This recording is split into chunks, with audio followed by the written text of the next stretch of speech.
The day before the bombs fell, the man who had spent months mediating between Washington and Tehran sat down for an interview and said something that should have stopped everything. Oman's Foreign Minister Badr al-Busai told CBS News on February 27, 2026, that a deal was within reach, not a partial agreement, not a framework for future talks. A comprehensive arrangement in which Iran had agreed to never develop nuclear weapons, offered to eliminate its enriched uranium stockpiles entirely, and accepted full-on inspections. A follow-up technical meeting was already scheduled for 2 days later. The bombs fell the next morning. That single sequence of events mediator says deal is close. Bombs fall hours later is the thread you pull on. Because once you pull it, the entire justification for Operation Epic Fury begins to unravel in a way that is not speculative. It is documented by the IAEA, by the Defense Intelligence Agency, by the Arms Control Association, by the man who was in the room. But here's the problem. By the time that documentation reaches most people, the fear has already done its job. The political permission for violence has already been granted. The nervous system has already been activated. And the trick, an old trick, a well-worn trick, a trick that empires have been running for centuries, has already worked again. So let's name it clearly before the fear kicks in. When a dominant power feels its foundations shifting, when its economic edge is eroding, when its allies are quietly hedging, when domestic confidence is fracturing, when the grand story it told about itself starts to sound hollow even to its own people, it reaches for the most reliable instrument of mass psychology available.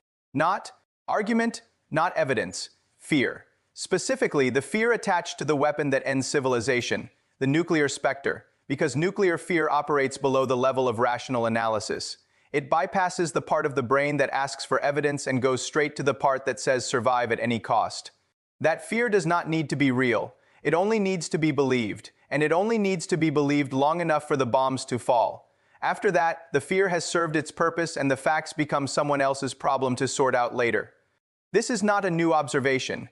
It is a documented historical pattern with a precise and instructive precedent. Not Iraq in 2003, though that comparison is accurate. The cleaner mirror is Britain at Suez in 1956. By the mid-1950s, Britain's imperial architecture was hollowing out. The Second World War had bankrupted it. American and Soviet power had redrawn the global order around to new poles, and Britain was caught in between, still performing the role of great power, no longer possessing the foundations to sustain it, when Egyptian President Gamal Abdel Nasser nationalized the Suez Canal in 1956. British Prime Minister Anthony Eden compared him directly to Hitler. He invoked Munich. He argued that failing to act would embolden every challenger to Western authority across the globe. The framing was civilizational. This was not a canal dispute. It was a test of whether the Western order would hold. Behind that framing, in a secret protocol signed outside Paris, Britain, France, and Israel had arranged something considerably less principled. Israel would invade Egypt first. Britain and France would then issue an ultimatum to both sides demanding withdrawal, a demand they knew Egypt would refuse. Anglo-French forces would then invade, seize the canal, humiliate Nasser, install a compliant government, and restore European control over one of the world's most critical waterways. Clean, choreographed, and dressed in the language of civilizational necessity. What actually happened exposed every moving part of the trick simultaneously. The United States, which had not been consulted, threatened economic consequences. The pound sterling, backed by dollar reserves that had already thinned to a dangerous level, came under immediate pressure as investors sold sterling in volume. The Soviet Union threatened to rain missiles on Western Europe. Britain achieved every military objective it set and lost everything that mattered strategically within the same fortnight. Eden resigned. Britain's capacity to act as an independent imperial power was finished. Nasser, the man Britain had invested everything in destroying, became the defining hero of Arab nationalism for a generation. The manufactured fear had worked on the British public. It had not worked on the financial markets, the United States government, or history. Now trace that anatomy forward 70 years. The United States in 2026 is not the United States of 1950 or 1973. The Jacobin analysis of American imperial economics, published in February 2026, put the erosion in plain terms. After the Second World War, the United States produced roughly half of all manufactured goods on the planet. It held unmatched technological supremacy, domestic political consensus, and a grand civilizational vision, the proposition that American-style life was the universal template for human progress, aid, loans, technology transfer, university training, Washington would help the world become American, and in doing so would maintain the consent of both its domestic population and its global partners. That compact has collapsed. A 2025 Pew Research poll found that 62% of Americans report dissatisfaction with how democracy is functioning in the United States.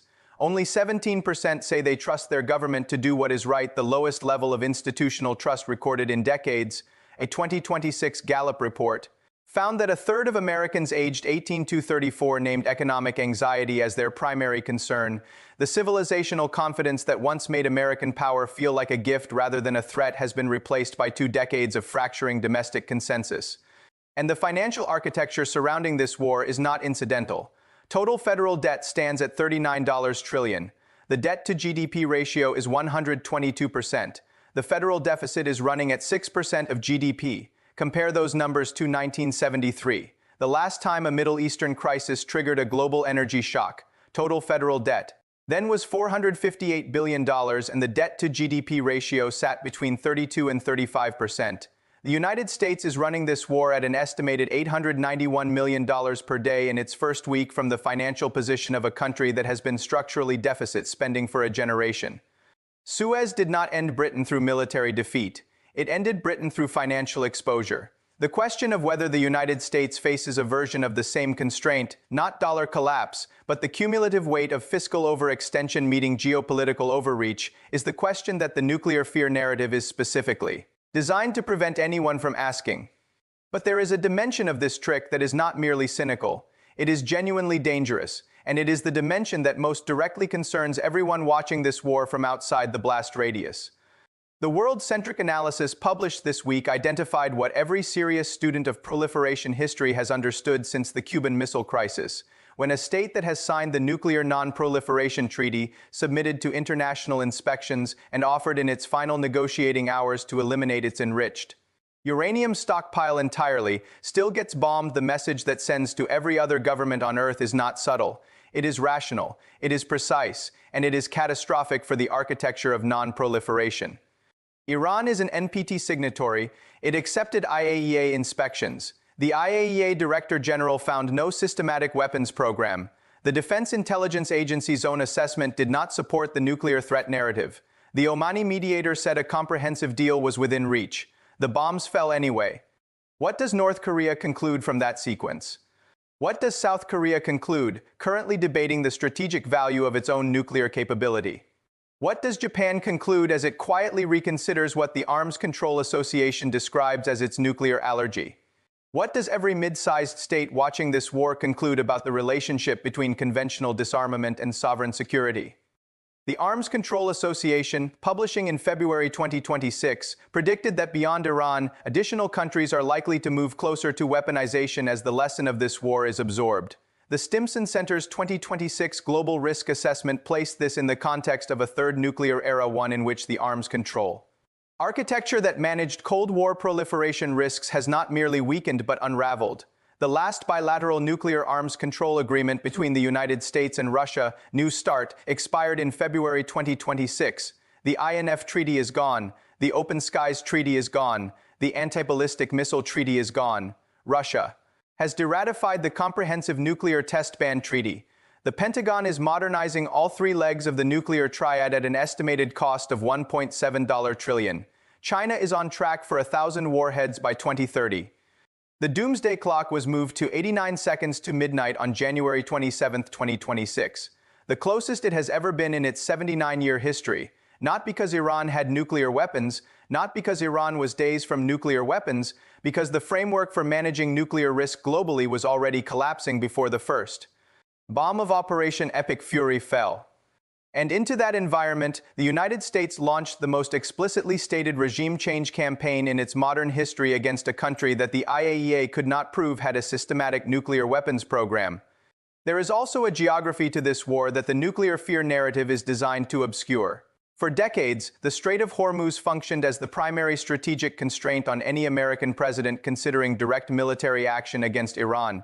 Roughly a quarter of the world's oil passes through that waterway. Closing it would devastate the global economy, including the American economy. That mutual vulnerability was the implicit deterrent. Then came the shale revolution. Hydraulic fracturing transformed American energy production between 2003 and 2015 and dramatically reduced American dependence on Gulf energy flows. Today, the United States imports only a small fraction of what passes through Hormuz.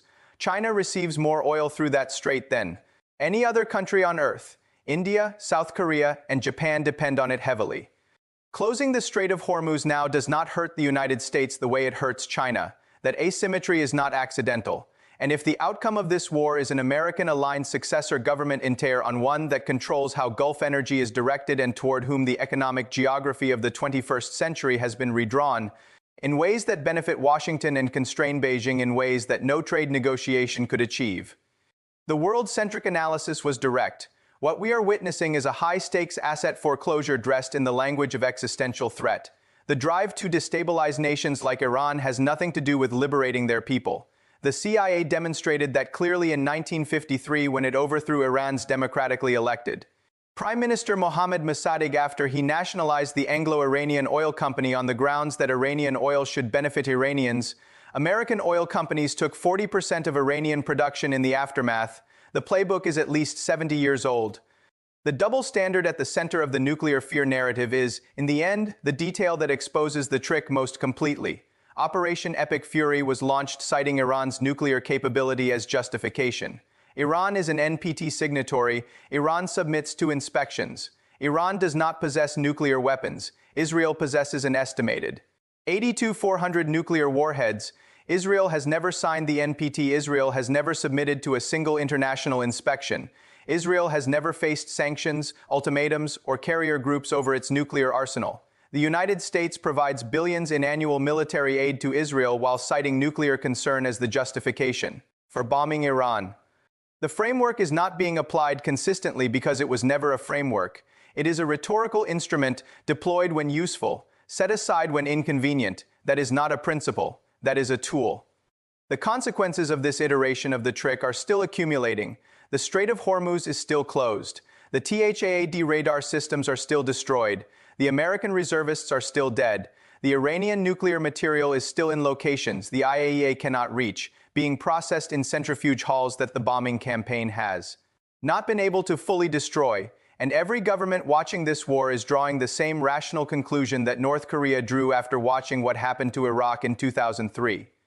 The only country that received a real security guarantee was the one that already had nuclear weapons before the bombs started falling.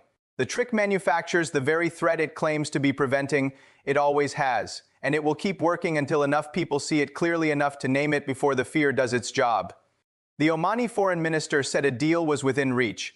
The IAEA found no systematic weapons program. The bombs fell the next morning. Those three facts are in the public record.